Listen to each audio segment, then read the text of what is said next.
The multi-billion-dollar takeover of coal seam gas producer Arrow Energy is almost complete after it won overwhelming approval from shareholders.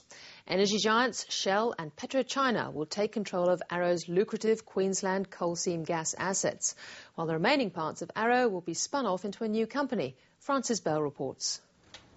The board of Arrow Energy had already thrown its support behind the $3.5 billion takeover offer.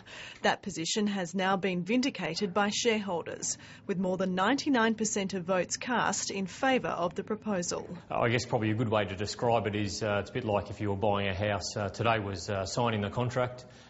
We now go on to the federal court for approval of both the demerger scheme and the acquisition scheme.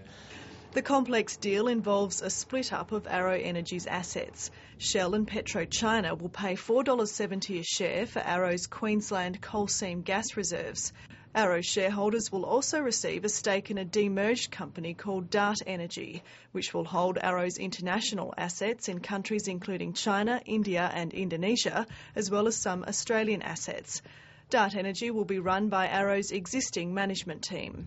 And I suppose importantly what we're able to bring to this portfolio of assets is all of the experience and knowledge that we've gained through the development of Arrow over the last 10 years or so, and a number of the executives and founders of that company are coming across to Dart Energy.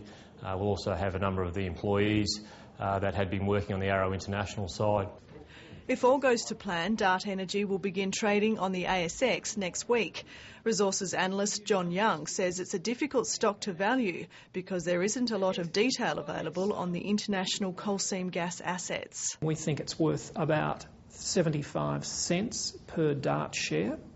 And you remember there's going to be one Dart share for every 2 Arrow shares.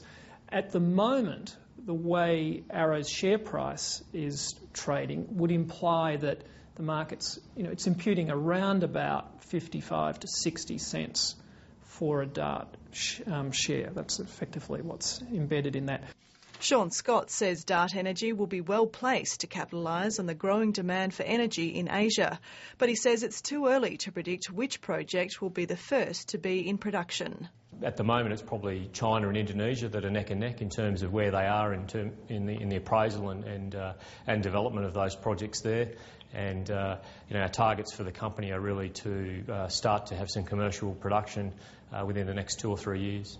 The bulk of the potential sits in China.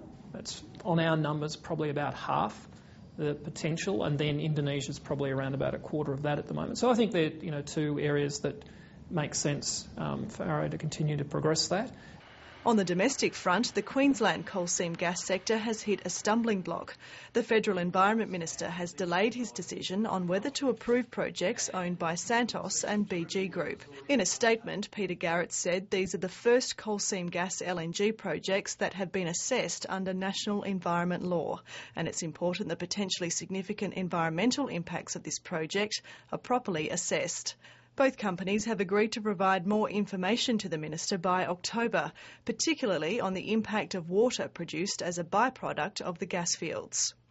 These are massive projects across hundreds of kilometres with hundreds of conditions, thousands of pages in an environmental impact statement, and therefore I think we're close to being able to see these projects proceed, and we believe they can and should proceed. Both Santos and BG Group are waiting on the completion of the environmental approvals process before making a final investment decision on their projects.